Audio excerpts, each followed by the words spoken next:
A quiet winter retreat turns into a pull, racing triangle of desire, secrets, and danger. Alex escapes to a remote mountain cabin for peace, but a stranger's midnight knocks expose Mark's hidden past and pull Rihanna Shar, pied local, into a tense alliance. As the three men confront a blackmailer, buried love, and a leak that threatens countless lives, sparks of attraction ignite between them, blurring the lines between protection and passion. With every knock on the door, loyalty fractures and hearts collide. By the time daylight comes, the truth is public, the threat is still out there, and Alex must decide whether to stay with the men who risked everything or face the next shadow alone. I went to the mountains to stop thinking. The road climbed the spine of the Rockies, radio fading to static, snow turning the world to paper. Mom said Mark's cabin would be good for mequiet, clean air, simple chores. She didn't mention how quiet sounds when you hear your heartbeat in the walls. Mark looked older than last time brought her in the shoulders, jaw rough with winter, a pale scar catching firelight when he turned. He hugged me like he was checking a latch. "You made it," he said. I told him I did, though the storm tried to argue. Inside, the stove hummed and threw an orange breath across the room. We ate in a silence that wasn't empty. Each glance felt too heavy. When he reached for the salt, his sleeve brushed my wrist. Heat, then a startled retreat, like a live wire. The knock came at dusk, 3 measured thuds that rattled the frame and settled in my ribs. Mark's eyes cut to the door. He moved like a habita sweep to the window, a hinge, a hand to a rifle I hadn't noticed. "Stay behind me," he said. I stood anyway. Pride is louder than sense. He opened the door fast enough to make night flinch. No one stood there. Just a dark porch, harder dark beyond, and a braid of fresh boot prints to the trees. Not his, not mine. Something inside me tilted. This was sold as rest. The air tasted like threat. He set the bar and pressed a key into my palm heavy as a coin you don't spend. "If I tell you to go," he said, "you take the truck and drive east. Don't argue." His voice stayed level. A cheek muscle worked like a warning light. "Who's out there?" I asked. "Someone looking for what isn't here." He didn't add more. Night thickened. Wind combed the roof. He made coffee we didn't need and handed me a mug. Fingers grazing mine, I couldn't tell if it was on purpose. When he'd reached my chest, it was his hand I felt. "Lock it," he said. "Take the back room. It shuts from inside. I'm not a kid, I know." He said, and the way he said it burned hotter than the coffee. I lay under a quilt that smelled like cedar and smoke, too wired to sleep. The house spoke old wood easing, the faint tick of stovepipe, snow breathing on glass. My phone sat dumb on the nightstand, pretending it could save me. The key in my pocket made me brave in the wrong way. Footsteps in the hall stopped outside my door. The knob turned a careful inch. "It's me," Mark whispered. I opened it. He filled the door, hair tousled, eyes a shade the lamp couldn't name. "You okay?" "I keep listening for that knock." He leaned on the frame. "Me too." He should have left then. Instead he stepped in, shut the door with his heel, and stood close enough to see the small nick in his bottom lip. He smelled like wood smoke and cold air. He didn't touch me, but the space between us felt occupied. "You were shaking earlier," he said. "You saw that. I see too much." A half-smile that didn't reach his eyes. He lifted the blanket and draped it higher, fingers pausing at my collarbone. Heat flashed across my skin like a match. My breath tripped his cot to match it. The second knock hit, then 3 heavier blows that shook dust from the rafters. Mark straightened the moment folded. He put his mouth near my ear. "Lock this door. If I don't answer when you call, you wait for daylight." His breath skimmed my neck. The words stayed. He slipped out. The latch slid home. I pressed my forehead to the wood and listened to the house pretend calm. Footsteps crossed the front room. The door opened. Cold rushed the hallway. A voice I didn't know said something I couldn't catch. Mark answered, quiet, controlled. The door shut. Silence, except for the stove's heartbeat and mine racing. I held the key, understood. Permission to run, proof that running might be wise, and the first thing had given me that felt like a promise.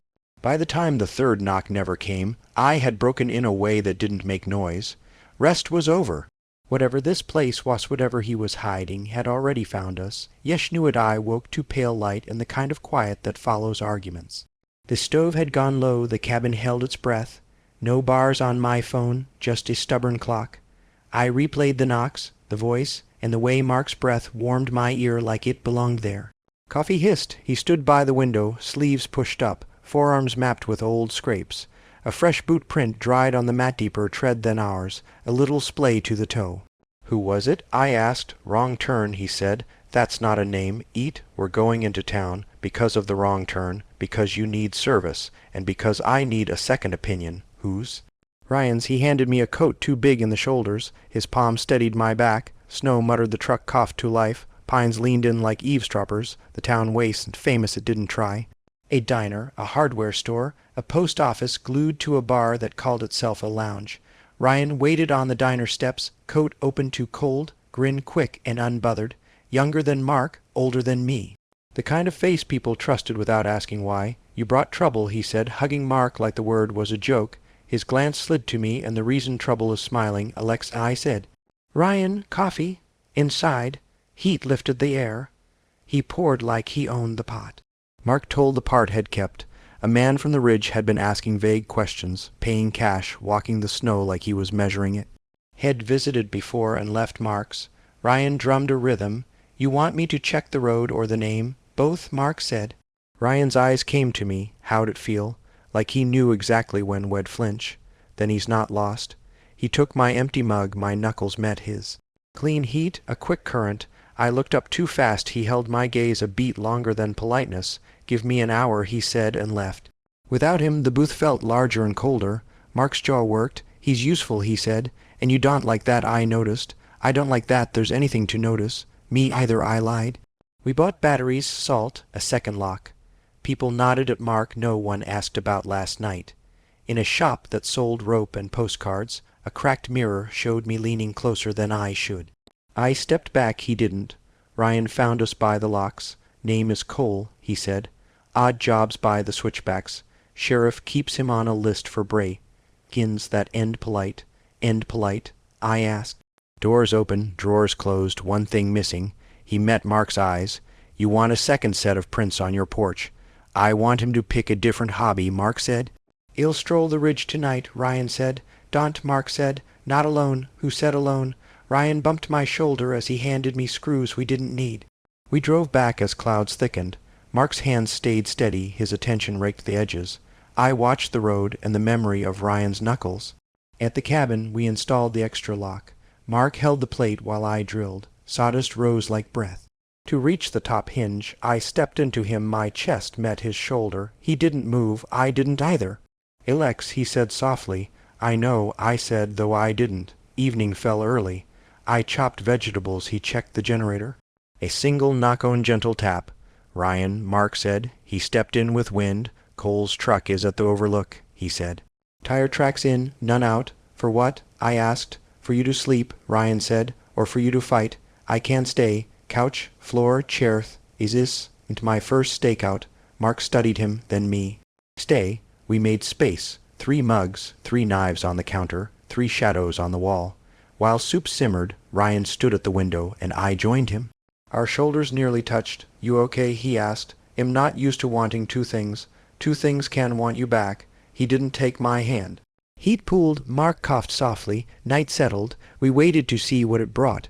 Ryan took first watch with the quiet of someone hard-practiced waiting. He sat by the window, chair tipped, breath steady enough to look like sleep.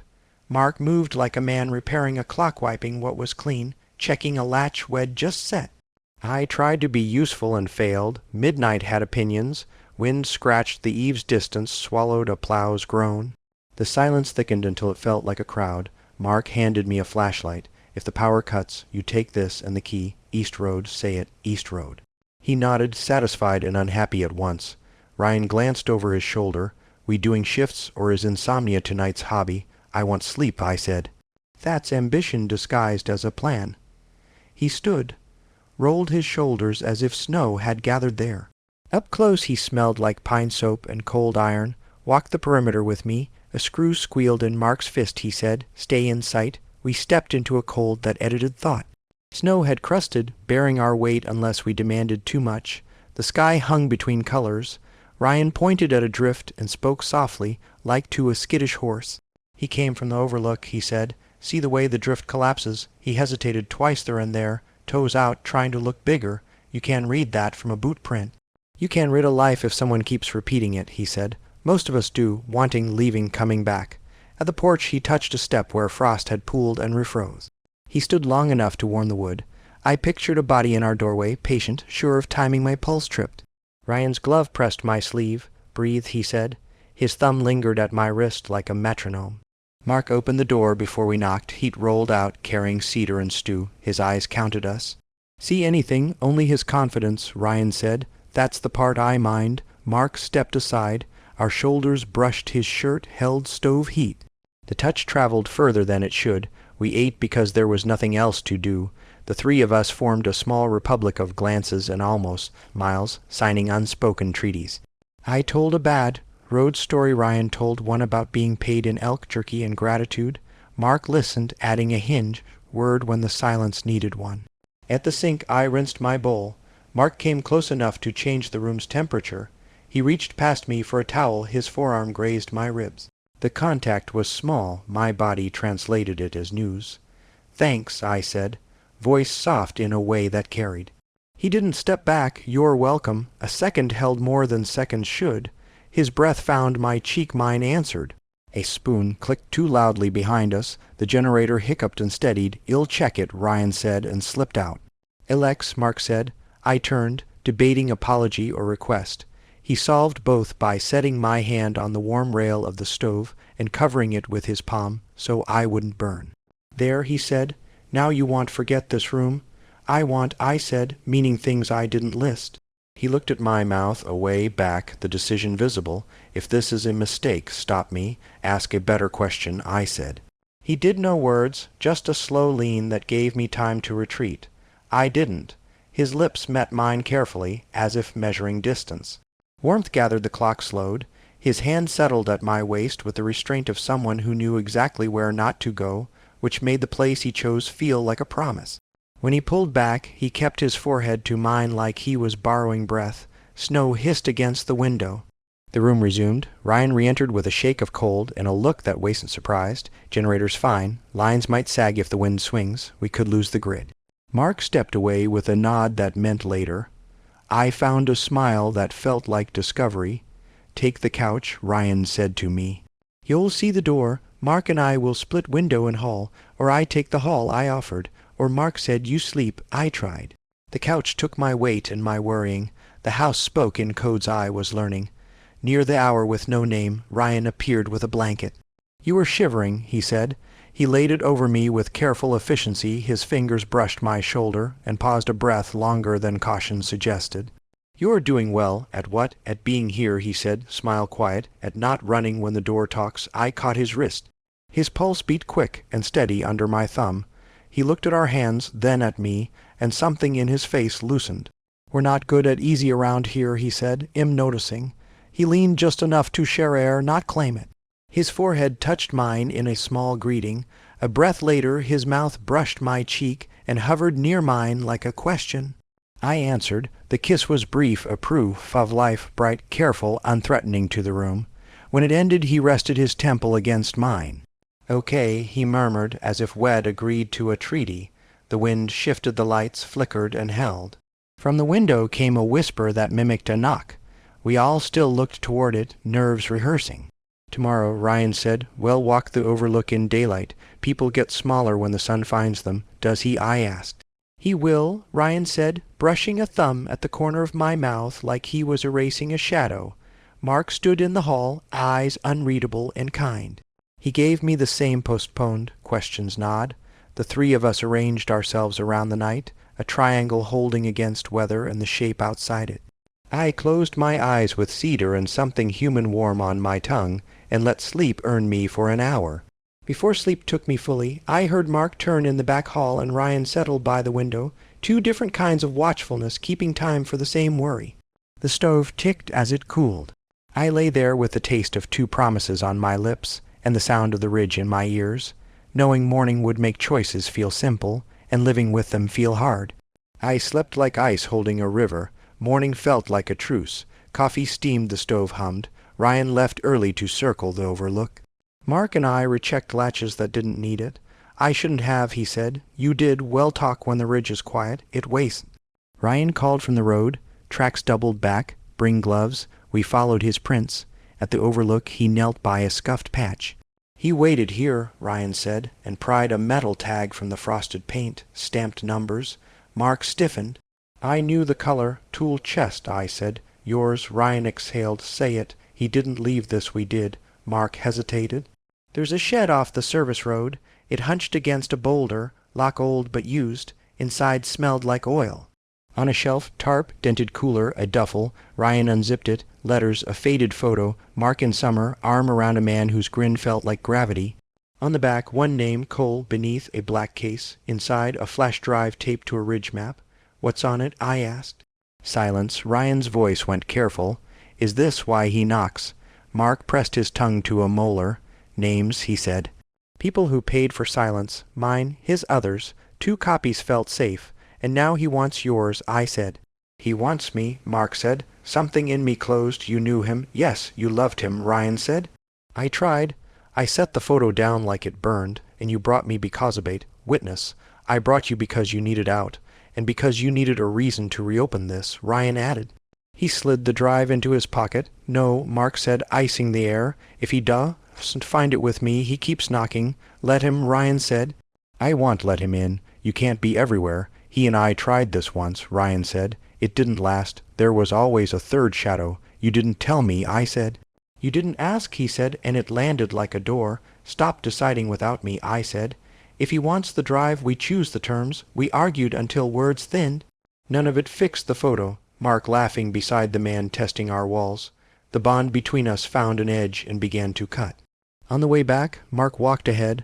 Ryan kept pace beside me, quiet. At the porch he stopped. You okay? He asked. No, me neither. Inside, Mark poured coffee he didn't drink. I didn't mean to hurt you. You meant for me to be here, I said. That's enough. If you need to go, take the east road. Am not leaving, I said, but don't hold me out to the dark and call it protection. He nodded once. Then we set a meeting, daylight, I said, public enough to look safe. Ryan came back. He's still at the overlook. Mark met his eyes. No weapons on the table, no surprises. Ryan tapped his pocket. Then I hold this. Bring it, Mark said. If we lie, we're already beat. Bring me, I said.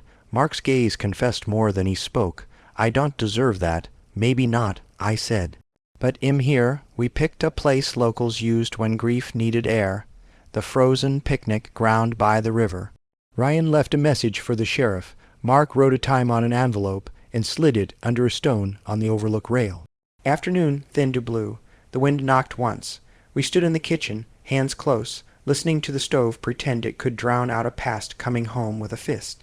When dark sat, I lay on the couch and watched shadows take their places. A key pressed my thigh. I thought of the photo's summer, the way Mark held himself beside it, Ryan's pulse under my thumb. Love had entered by 3 doors, fear, waited on the porch and counted them. I stared at the ceiling and understood the worst part of a triangle is the shape. It's the angles you invent to feel safer. Try to sleep, Mark said from the hall. Teach me how, I said. We didn't touch. The house breathed. Somewhere outside, a truck door shut. The night held breath and waited for morning. The river park felt paused mid-breath. Snow on tables, a thin skin of ice sighing when wind leaned. We parked by the bend, hidden from the road. Ryan stood to my left. Mark watched the current. Cole came from the trees without hurry, certainty walking before him. When his eyes met Mark's, the air shifted. Afternoon, he said. He looked me over, then Ryan, you brought the choir. You knocked on my door, Mark said. Witnesses are part of the price. I came for what's mine. You never owned it, Ryan said. Do you have it? Cole asked. Ryan set the flash drive on a picnic plank, gloved hand still over it. Rules, Ryan said. No one closes distance without consent. Try a routine, we walk. Still writing sermons, Cole murmured. To me, new and already in the deep end. What did he promise you, Alex? Heat and honesty, I said. Why are you here? Mark asked. You left? I left because you loved quiet and I loved truth loud enough to pay rent, Cole said. Secrets are a market. You mean blackmail? I mean insurance, he said. For you, for me, for men who confessed and begged us to forget their names. I kept a copy so no one could bury what you made me see, Mark said. And you buried me, Cole replied. Ryan broke the angle. Do you want money, he asked, or him? Always the binary. Cole tipped his head at me. You've tasted both. Keep to your purpose, I said. Useful, he told Mark. You've always needed someone to say the line you want to cross. No more lines, Mark said. We end this or start over. You don't say start over in public, Cole answered. You had that chance in a kitchen. The river cracked softly. Take the drive, Mark said, reaching. Ryan didn't move. We're not alone. A figure stood beyond the grills, phone at chest height, recording. Documentation, Cole said. Keep facts straight before rumor bends them. If this goes out, Mark said, it hurts men who never got a chance to be brave. If it stays buried, they keep buying nights they can't afford, Cole said. Choose your harm. Let me see it, he added. If it's intact, I walk. No more knocks. Ryan lifted his hand. Cole leaned close enough to read what my mind labeled. Wake, names, years. Good, he said. Now the second copy. There isn't one, Mark said. There's always one, Cole answered, fraying. A truck door slammed. Sheriff Danner rolled in. Message said swing by. He did the Mathry men, one shadow, a drive. I don't want a story. I want a plan with no paperwork. We relinquish the device, Ryan said. We want the knocking to stop, and you, Danner asked Cole. Peace, Cole said, then corrected. Leverage, clean, Danner said. Cole, step away from your camera crew, hand over the phone for the afternoon, and walk home lighter. Break it, I relearn how to knock. Cole nodded at the trees. The phone lowered, a young face emerged and passed it over. For a beat it looked neat, then the river cracked like glass. A boy near the far bank took one step too far, the ice folded and swallowed him to the elbows. Everything moved. Danner yelled, a mother screamed, Ryan ran, peeling off his coat. Mark went wide, doing the quick math of old summers. Stay, Ryan barked, and I didn't. At the fringe the ice turned to lace. Ryan sprawled, spreading weight. Eyes on me, crawl, the hole widened. Mark slid a fallen branch like a bridge. Grab this, he said. The boy latched. Mark and I hauled. My gloves went slick and cold. The river tried to keep him. Ryan locked both hands on the jacket. I've got you, he said. We rolled back, breathless and alive. Town moved fast. The mother wrapped her son. Danner radioed the ranger station to open the warming room. Cole watched our hands. Mark's on my wrist, Ryan's on my shoulder. Then he knelt, tucked a hat over wet hair. Breathe, he told the boy. For a minute we were 4 men with a better use than fighting. Then Danner's radio cracked. Heads up, we've got chatter about a leak. Someone mirrored a drive last night. Names are moving. I didn't post anything, Cole said. Then someone did, Danner answered. Either your shadow or someone who knew you kept lists. The drive on the table looked small against a threat already out of reach. We get the boy warm, Ryan said, then choose. Chase a leak or build a dam. Mark closed his hand on mine. I'm sorry, he said. Cole shook his head, not in contempt, in recognition. It was always bigger than a hinge or a knock, he said. The river doesn't care what we call it. We walked to the trucks as sirens tried to learn the road. Behind us, the ice stitched and unstitched its wounds. Ahead, town waited with heaters and rumors. Between, the 3 of us moved like a unit without a name. New threat acknowledged, old bonds awake. We hadn't lost each other. Yet the leak already ran faster than we could swim. Sirens faded behind the ridge, leaving a hush that felt borrowed from another world. We sat in the truck outside Mark's cabin, heat blowing hard enough to dry the river on our clothes. Ryan stared through the windshield as if the glass held answers. Leak's real, he said finally. Names already spreading online. Whoever mirrored that drive didn't need coal. Mark gripped the wheel. I should've burned it years ago. You wanted the truth to survive, Ryan said. Now it's free range. Cole's silhouette. Wet lingered in my headcom, the smirk. The way he helped the boy without thinking. He didn't post it, I said. So who did? Ryan looked at Mark. Any chance you made a second copy you forgot? Mark's silence was the wrong kind of answer. Mark, I said. He exhaled. Encrypted cloud. Insurance. I never meant to touch it again. Ryan slammed the dash. Then the insurance company just paid out. I thought I could keep it quiet, Mark said. For the men who trusted me. You trusted Cole, I said. That's how we got here. The cabin lights glowed like an invitation we couldn't accept. Mark turned off the ignition. Inside, we decide. Inside smelled of cedar and wet wool. Ryan shed his coat, muscles tight as wire. Options, he said. Call the sheriff, I offered. He can't unring a bell, Ryan said. Then we own it, Mark said. Tell the truth before someone twists it. Ryan's eyes cut to me. That means exposing every name including yours. I'm not on that list, I said. You are now, Mark said quietly. Being here, being seen. Silence, the stove ticked. I want hide, I said. But you two thighs is years of ghosts. Ryan stepped closer, searching my face. You could walk away. "I'm already in," I said. Something in him softened, then snapped. He reached for me, then stopped. "This isn't the moment. It's the only moment," I said. Mark's breath roughened, daunt, but the word broke. I crossed the distance to Ryan. His hand rose, fingers trembling as if asking permission. I gave it with a nod. His palm cupped my jaw, heat bloomed where his thumb traced. The kiss was slow, deliberate, a claim and a question. When we parted, the room felt rearranged. Mark stood at the stove, eyes shadowed. "So that's what we're doing. It isn't sides," I said. "Everything is sides," he said, stepping toward us. His face held a storm-hurt want, something older.